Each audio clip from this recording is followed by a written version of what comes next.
Olá pessoal, estamos juntos aqui de novo em mais uma videoaula de representação técnica aplicada. Nessa aula a gente vai tratar do assunto das semanas 11 e 12 do ensino remoto emergencial. É bem pouco conteúdo, como vocês já devem saber, já devem ter visto o caderno didático. Nós vamos falar essa semana de escalas e cotas. Na parte de escalas, é bem tranquilo, assim, é um assunto que é relativamente fácil. A gente já tratou ele lá na escola antes da interrupção das atividades presenciais, mas eu lembro que a gente teve alguns problemas. Eu tentei explicar de várias formas diferentes, tentei mostrar com escalímetro, fizemos até um exercício para representar a sala em escala, né, numa folha padronizada, com margens e tudo, e mesmo assim eu lembro que alguns alunos tiveram dificuldade. Pois bem, nós não vamos fazer exercício disso por enquanto, porque a gente já tinha feito um anteriormente e o resultado não foi tão bom.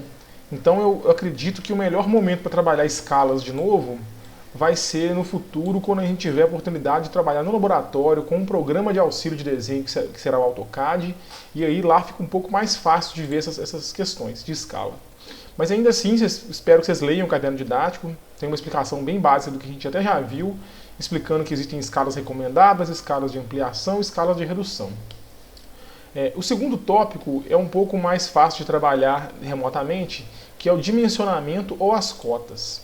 Cota, pessoal, basicamente é indicar as dimensões de um objeto, de uma peça, e distâncias, assim como vocês estão vendo nessa imagem. Então falar assim, eu quero cotar esse desenho, até uma palavra assim que cria esse verbo cotar, muita gente fala isso, é simplesmente colocar uma peça, ou um objeto, uma planta baixa, um mapa e especificar as distâncias, deixar bem claro algumas dimensões. E aí, nesse caderno didático, vocês vão ver que não é muito difícil, mas tem algumas questões que vocês têm que saber. Por exemplo, saber que essa linha que indica as bordas da cota chama linha auxiliar de chamada. As setas vão indicar o limite da cota. E você tem cotas retas, tem cotas inclinadas, tem cota para diâmetro, tem cota para raio e tem cota para ângulo. Então, tudo isso é necessário vocês saberem. E além disso, de saber os tipos das cotas, que está bem explicado aqui embaixo, tem algumas noções que são importantes também. No nosso caso, que a gente está desenhando peças a princípio, vocês podem perceber, por exemplo, aqui que algumas dimensões são melhor explicitadas em determinadas vistas. Como assim? Por exemplo, essa peça, o autor dessa imagem quis mostrar aqui que é muito melhor indicar a altura desse dente que vocês estão vendo na peça na vista lateral esquerda do que na vista frontal. Porque você está indicando aqui com base em uma linha invisível, numa aresta invisível. Então fica muito mais claro de poder visualizar essa peça dessa forma, de uma forma que você consiga ver a dimensão que você está mostrando a medida. Aqui embaixo vocês vão ver outros exemplos desse tipo de situação. Por exemplo, essa medida, essa largura, é muito mais fácil de ver ela na vista frontal do que na vista superior, né, para a interpretação da peça. Então, muitas vezes vocês vão ter as três vistas e cada parte, cada cota ou cada dimensão vai ser cotada em uma vista diferente. E não precisa repetir, porque senão você vai ficar ali mostrando a mesma coisa duas vezes, não é necessário. Por exemplo, uma vez que eu coloquei essa cota aqui nessa vista frontal, eu não preciso colocar mais na superior. Da mesma forma que eu coloquei essa cota na frontal, eu não preciso colocar na lateral esquerda. Vocês vão ver isso no caderno didático. Então eu espero que vocês leiam com bastante atenção.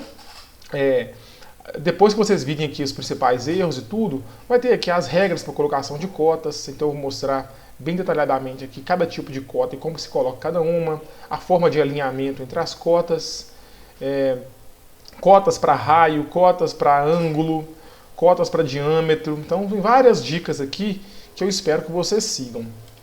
Não é nada muito difícil. Geralmente existe uma relação direta entre as cotas e as escalas.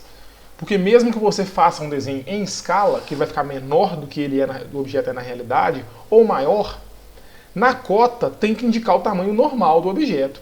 Por exemplo, se eu pegar um objeto de 1 metro e reduzir ele 10 vezes, uma dimensão dele 10 vezes, ele vai acabar ficando com 10 centímetros.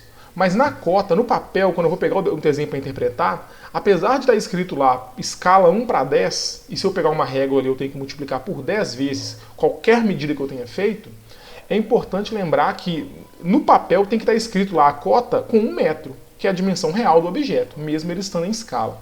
Mas como eu disse, é muito mais fácil de ver isso no computador, eu vou deixar isso para um futuro aí, a princípio incerto, porque a gente não sabe ainda quando que serão repostas essas aulas.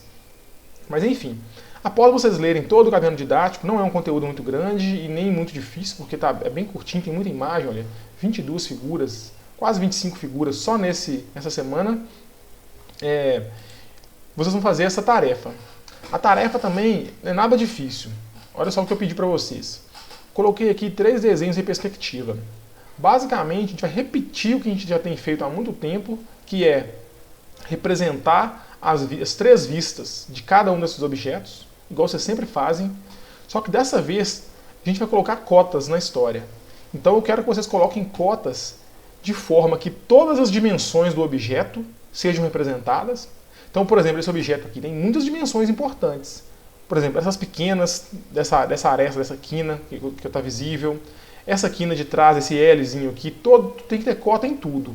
E aí, a partir dos critérios que eu mostrei no caderno didático, vocês vão escolher as melhores formas de colocar essas cotas, o melhor formato, o melhor posicionamento e a melhor vista para expressar cada dimensão. Então, basicamente, é isso que eu estou pedindo aqui. Não é nada muito difícil, está tudo feito no primeiro diedro, que é o que a gente trabalhou mais, que é utilizado mais aqui do Brasil. Basicamente é isso, eu não vou nem entrar muito em detalhe, porque eu acredito que se tiver alguma dúvida, é melhor eu tirar dúvidas pontuais do que tentar criar um vídeo aqui muito longo e explicar, né, o que talvez não seja uma dificuldade para vocês. Certo? Então espero que vocês consigam fazer, e se não conseguir também eu estou à disposição para tentar ajudar. Então, vou ficando por aqui, até a próxima.